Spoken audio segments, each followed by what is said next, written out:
All right, what's up, guys? So this workout was done on November 11th, and the workout prior to this, we did a whole body workout, just 2 sets.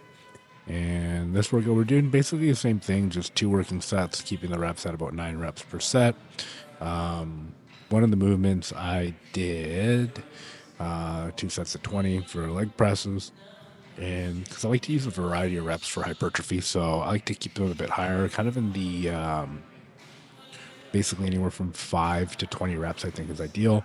And then if you try to get above 20 reps, I think it's probably best to start adding drop sets into your training program, just because you're going to get a little bit more intensity through drop sets than by just using really, really high reps, unless you're using something like blood flow restriction or something like that to kind of stimulate growth. So today I felt pretty good and decided to really push the knees out on the squats here, which is a good way to kind of think of your squat. You want to drive your big toe down, your pinky toe down, and your heel down, so you get that tripod effect while pushing the knees out. That will help you squat a lot better, and make sure you're looking up, keeping your back straight, shoulder blades down, elbows underneath the bar, or kind of pushing the bar into your back.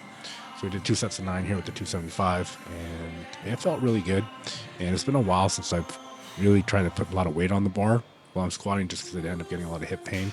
But that seems to be subsiding now.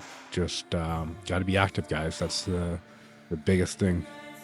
Also, we're back on adding in a little bit of supplements into the program. So at this current moment, doing about 125 milligrams of testosterone 3 days a week, with 100 milligrams of Masteron and 100 milligrams of Primo Bone 3 times a week. So test wise, we're getting 375 per week, 300 Masteron, and 300 Primo.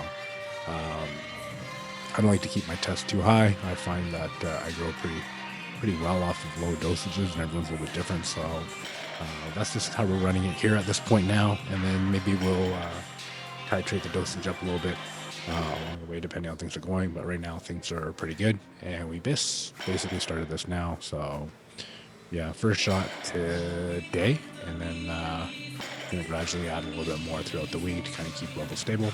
Now with deadlifts, same sort of thing. We're pushing the knees out and our out into our arms, and again we're driving through the big toe, little toe, and the heel, really pushing through the heel, and just 2 sets there. Leg presses, same sort of thing here. I like to push with the ball of the foot basically with this, just because it allows me to get a better range of motion, more knee flexion to hit more of the quads. So I find this works. The weight was incredibly light, so when you're in situations like this where you're kind of getting back into training, with lighter weight, just try to put more intention on each contraction. Make each contraction as hard as possible by really trying to engage and squeeze that working muscle. If you can do that, you're going to get a lot more growth, and probably minimize the risk of injury as well. So just make sure you're hydrated, because a guy like me likes to take a lot of pre-workouts. And I don't mean like your standard pre-workout. I like to take a lot of CBD before training. It's one of the things that definitely helps me with pain management. But I also find that it does dehydrate me a bit as well. Plus I have a lot of coffee before I go train, at least 2 cups. So this workout was also done in the morning. So that's kind of my tip, is make sure you are well hydrated, have a bunch of salt in your coffee before you go train too. So yeah, super easy. After this, got into a little bit more isolation work. Like doing hamstring curls. Found my hamstrings are pretty strong, so pretty much almost hammer the whole stack on this for sets of 9. Again, my focus on doing this is really just driving my thigh into that pad as hard as I can, trying to keep my hips stable and keep my body locked in.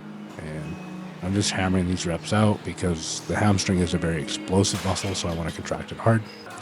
And for calves, I tend to give them a decent bit of volume, so just 4 sets today, and then I'll add another 4 sets on my second leg day as well, and I might add a little bit more on my back day, just because your calves can take a big beating. Now, the other thing I like to tell people about calf training is you got to train the front of the shin as well. So I like to throw in these tib raises, just 4 sets of 25, and that's basically it, guys. If you have any questions, drop me a comment. I can send you guys my guide on what I'm currently doing. or yeah,